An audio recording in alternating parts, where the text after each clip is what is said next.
Hello welcome छ हजुरहरुलाई यो marble को दोस्रो भिडियोमा।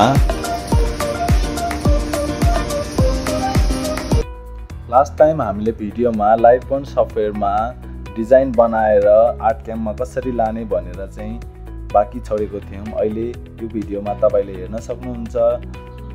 लाइटबर्नमा हामीले चाहिँ फाइललाई DXF मा परिणत गरेर हामीले आर्टक्याममा लानुपर्ने हुन्छ। यसको लागि एक्सपोर्ट गर्छौं र आर्टक्याम को लागि डेस्कटपमा हामीले सेभ गर्छौं। त्यसपछि हामीले आर्टक्याम सफ्टवेयरलाई खोलेर हाम्रो आफ्नो साइजलाई हालेर यसलाई चाहिँ आफ्नो ओरिजिन मिलाएर ओके गर्छौं र हाम्रो प्रोजेक्टमा गएर भेक्टर्स भन्ने अप्सनमा गएर यसलाई चाहिँ राइट क्लिक गरेर इम्पोर्ट गर्न सक्छौं। हाम्रो भेक्टरलाई हेर्न सक्नुहुन्छ। यहाँ आइसकेको छ हाम्रो भेक्टर र यो आउटसाइड को चाहिँ एउटा भेक्टरलाई हामीले डिलिट गर्नुपर्ने हुन्छ।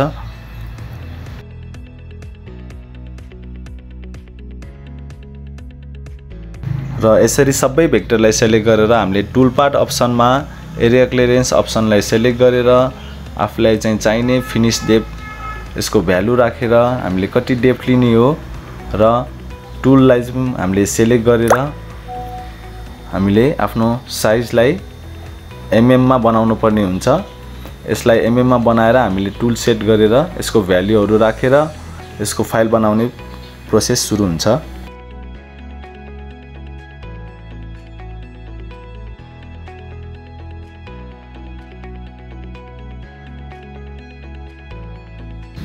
हामीले टुल पार्टमा टुलको डाटाबेसमा हाम्रो आफ्नो भ्यालुहरुलाई चाहिँ राम्रोसँग राखेर यसलाई चाहिँ सेलेक्ट गर्नुपर्ने हुन्छ र यसलाई कुन तरिकाले चलाउने हो आफ्नो प्याटर्न रास्टर अफसेट हिसाबमा राखेर सेभ जेटहरु मिलाएर र होम जेट को पनि भ्यालुहरु आफुलाई चाहिँ कति राख्नुपर्ने हुन्छ मिलाएर राख्न सकिन्छ र हामीले मेटेरियल थिकनेसलाई पनि ध्यान दिएर राख्नुपर्ने हुन्छ।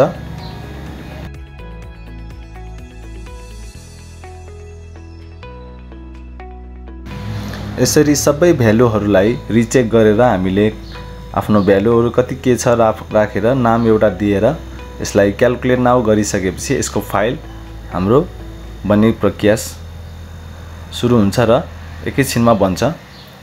हेर्न सक्नुहुन्छ टुलबारमा हाम्रो एउटा फाइल आइसकेको छ। यो फाइल CNC मेसिनमा हामीले प्रयोग गर्न सक्छौं र त्यो भन्दा अगाडि हामीले एउटा भिडियो हेरौं।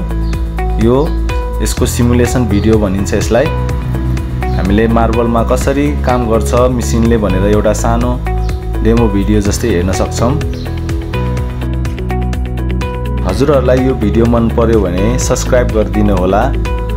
आशा छ यस्तै भिडियोहरु लिएर म अरु 3D कामहरु कसरी गरिन्छ, 2D काम कसरी गरिन्छ, लाइट बोर्डको काम कसरी गरिन्छ, वाल आर्टहरु, मिरर फ्रेमहरु र मायाको चिन्हहरु, टोकन लफहरु सबै चीजहरु हामीले यो CNC बाट गर्न सकिने कामहरुलाई मैले केही तपाईहरुलाई सिकाउन कोसिस गर्ने छु।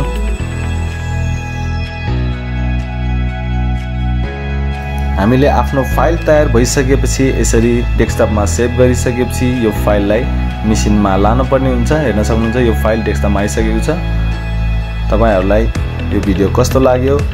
राम्रो लाग्यो भने कमेन्ट, लाइक, सब्स्क्राइब गरिदिनु होला। आशा छ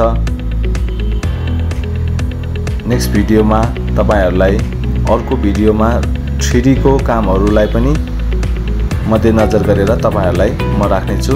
धन्यवाद। भिडियो हेरिदिनु भएकोमा धन्यवाद। Is a name, then bullet to the chain. Torn up for the watch, Prezi playing Jay.